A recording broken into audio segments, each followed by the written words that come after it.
Tupo kwenye hatua muhimu sana ya kitaalam katika uanzishwaji wa taasisi ya afya jamii ya Zanzibar, yani Zanzibar Public Health Institute, ambao tushafanya review zote za document zote, mapping, na tumedevelop schedule ya utekelezaji na uanzishwaji.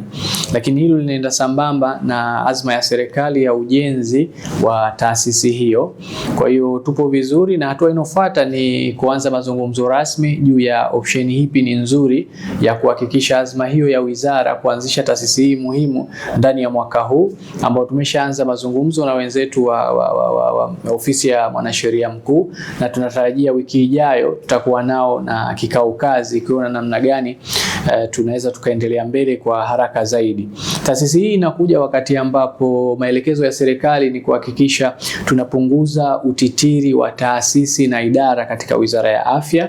Majukumu haya ya ZanPHI, yani Zanzibar Public Health Institute, yamekuwa yakitekelezwa mbalimbali moja na taasisi zaidi ya 23 hapa chini ya Wizara ya Afya. Kwa hiyo yote haya majukumu yote tunayakusanya pamoja, yanakuwa chini ya taasisi moja kwa ajili ya kusaidia katika swala zima la efficiency na kupata matokeo na matumizi ya resource ambayo ni mazuri.